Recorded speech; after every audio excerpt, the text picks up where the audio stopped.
Iran और Israel, आजकल ये नाम साथ में आते हैं तो अक्सर तनाव की ही बात होती है। हाँ बिल्कुल। आज हमारे पास जो कुछ नोट्स और लेख हैं उनके जरिए हम इस उलझे हुए रिश्ते को थोड़ा समझने की कोशिश करेंगे। सही। इसे कई लोग शैडो वॉर या अदृश्य युद्ध भी कहते हैं।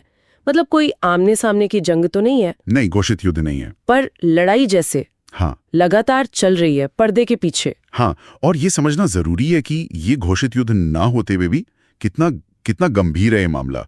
इसमें प्रॉक्सी गुट हैं, साइबर हमले हैं, ड्रोन अटैक्स। हाँ, ड्रोन अटैक, खुफिया मिशन, ये सब इसी अदृश्य युद्ध के कह सकते हैं हथियार हैं। और ये कोई नई बात नहीं, ये तो दशकों से चल रहा है। दशकों से?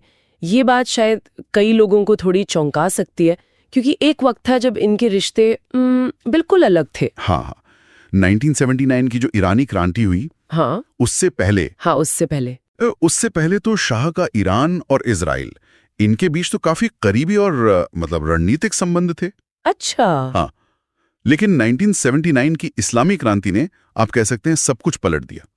जो नई हुकूमत आई, उन्होंने इजराइल को मान्यता देने से ही इनकार कर दिया। उसे नाजायज राष्ट्र कहा। बिल्कुल। और फिर जो इजराइल विरोधी गुट थे, जैसे लेबनान में हिजबुल्ला है, गजा में हमास, इनको खुला समर्थन देना शुरू कर दिया। यहीं से आप कह सकते हैं इस टकराव की नींव पड़ी। और आज के जमाने में देखें तो तनाव के सबसे बड़े कारण क्या दिखते हैं? वो परमाणु कार्यक्रम का जिक्र तो बार बार आता है। हाँ, वो तो है ही। ईरान कहता है शांतिपूर्ण है, इजराइल को लगता है ये उसके वजूद के लिए खतरा है। ये विरोधाभास क्यों है इतना? देखिए, ईरान का आधिकारिक पक्ष तो हमेशा यही रहा है कि उनका परमाणु कार्यक्रम बिजली बनाने और मेडिकल रिसर्च, मतलब शांतिपूर्ण कामों के लिए है जी। लेकिन इजराइल और कई पश्चिमी देश भी, उनको शक है कि असल मकसद शायद परमाणु हथियार बनाना है।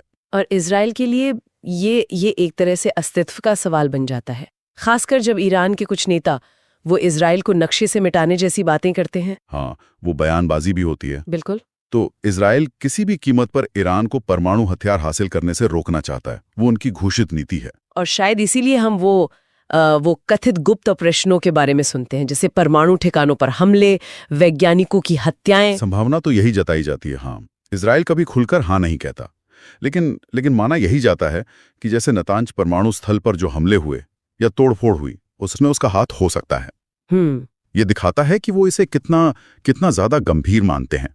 और इसके साथ ही एक और मोर्चा है, साइबर दुनिया का। हाँ, स्टक्सनेट वायरस, वो याद है 2010 वाला? काफी नुकसान पहुंचाया था और माना यही गया कि ये अमेरिका और इजराइल का मिला-जुला ऑपरेशन था। और उसके बाद भी ये रुका नहीं? वो तो बस एक शुरुआत थी। उसके बाद से तो दोनों तरफ से एक दूसरे के अहम बुनियादी ढांचों पर, जैसे बिजली ग्रिड हो गए, पानी सप्लाई या फिर सैन्य सिस्टम, इन पर लगातार साइबर हमले होते रहे हैं। ये लड़ाई का एक अदृश्य लेकिन बहुत अहम मोर्चा बन गया है। तो परमाणु चिंताएं हो गईं, साइबर युद्ध हो गया, और फिर वो प्रॉक्सी वाला मोर्चा, ईरान का हिजबुल्ला को, हमास को और सीरिया इराक में शिया लड़ाकों को समर्थन देना। हाँ, और ये शायद जमीन पर सबसे ज्यादा दिखने वाला टकराव है। ईरान इन गुटों को हथियार देता है, ट्रेनिंग देता है, पैसा देता है, और इनका इस्तेमाल फिर इजराइल के खिलाफ होता है। बिल्कुल। और जवाब में इजराइल क्या करता है?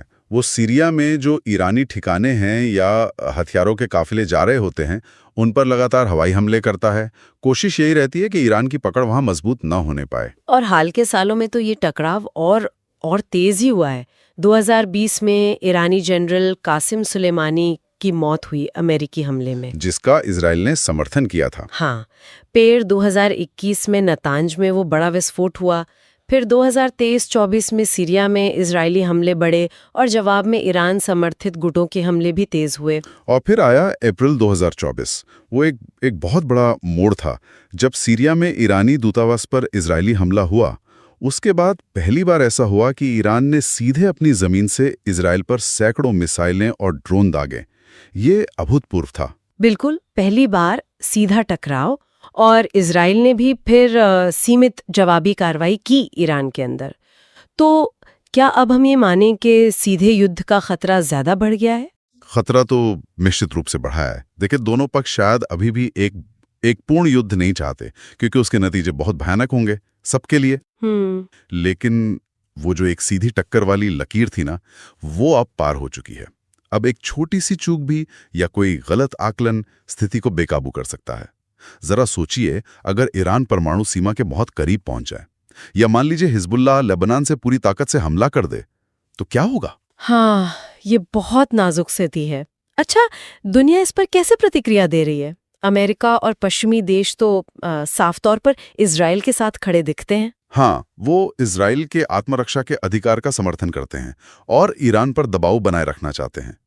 दूसरी तरफ देखें तो रूस और चीन, इनके रिश्ते ईरान से बेहतर हैं और ये अक्सर पश्चिमी दबाव का विरोध करते हैं। और अरब देश जैसे सऊदी अरब? ये दिलचस्प है। सऊदी अरब जैसे कई अरब देश जो पारंपरिक रूप से इजराइल के विरोधी रहे हैं, वो भी ईरान के बढ़ते प्रभाव से काफी चिंतित हैं और इसीलिए पर्दे के पीछे या कुछ हद तक खुलकर भी इजराइल के साथ सहयोग कर रहे हैं। तो मतलब समीकरण काफी बदल रहे हैं। हाँ, बदल रहे हैं। तो कुल मिलाकर ये एक बेहद पेचीदा और खतरनाक अदृश्य युद्ध है। कोई औपचारिक ऐलान नहीं, कोई तयशुदा जंग का मैदान नहीं, लेकिन नुकसान असली हो रहा है, जाने जा रही हैं और पूरे मध्य पूर्व पर एक बड़े युद्ध का साया मंडरा रहा है। बिल्कुल सही कहा। और अंत में शायद सोचने के लिए एक सवाल छोड़ सकते हैं हम, हाँ, कि इस छाया युद्ध को खुले संघर्ष में बदलने के लिए वो एक चिंगारी क्या हो सकती है? वो कौन सी एक घटना होगी जो सब कुछ बदल दे? या फिर जो बड़ी ताकतें हैं, अमेरिका, रूस, चीन, इनकी भूमिका इस पूरे समीकरण को किसी अप्रत्याशित दिशा में मोड़ सकती है?